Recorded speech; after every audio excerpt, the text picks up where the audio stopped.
Emmotoka ekika kya Rolls Royce Silver Cloud ng'eno yali ya Ssekabaka Muteesa owokubiri nga yali President wa Uganda yasooka olunaku olwaleero gavumenti ya wakati ejiddiza obwakabaka bwa Buganda. Kakati no baminisita b'ebyobulambuzi ababiri okuli Tom Butime ne Godfrey Kiwanda Suubi bagikwasiza omulangira Wasajja era ng'eno ebadde ekumibwa mu Uganda Museum.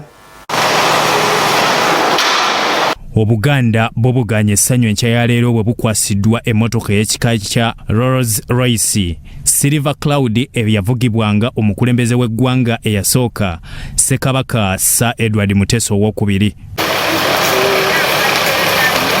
Byali emmotoka ya Kabaka Muteesa.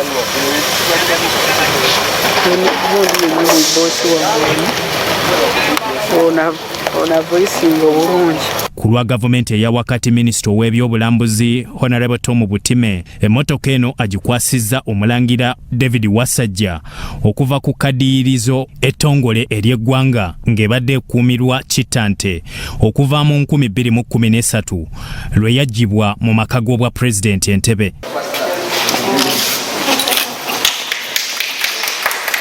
Honorable Butime asabye Obuganda okugikuuma obulungi ku lw'obulambuzi omulangira Wasajja kye yeeyamye okukola.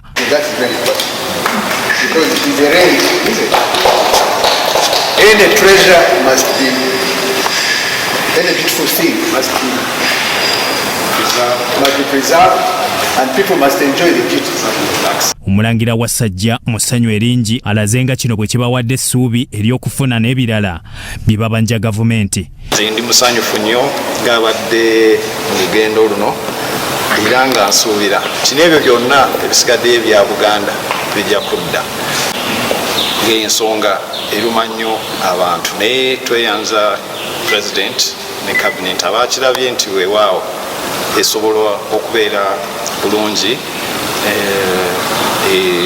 Mengo ng'era twagala okukakasa President n'aba museum ne ministry nti emmotoka eno ejja kubeera nga eri kya bulamuzi kya kunyumirwa nga bwe kibadde wano bwekijja okuba ne Mengo. Minisita omubezi ow'ebyobulambuzi Godfrey Kiwanda Suubi ayogedde ensonga lwaki emmotoka eno eweereddwayo. Ssaabasajja Kabaka yatuukirira President n'amusaba emmotoka eno bamugamba yes emmotoka tugimanyi nti yali ya taata waffe Ssekabaka Muteesa nga President naye tugisaba ebe nga tugirina ng'obwakabaka. Mu nzikiriziganya eyo President najja mu Cabinet n'atutegeeza nti Ssaabasajja Kabaka emmotoka eno agisabye ebeere mu lubiri obeere mu mikono gy'obwakabaka. President bwe yatuleetera ekiteeso ekyo mu Cabinet ne tukikiriziganyako ntugamba weewaawo emmotoka eno tugizeeyo tugidonating tugiwe obwakabaka.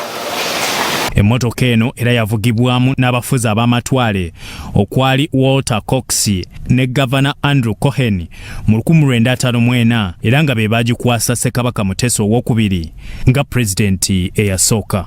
Byakayanja Amon, Sorot TV, Omunyo.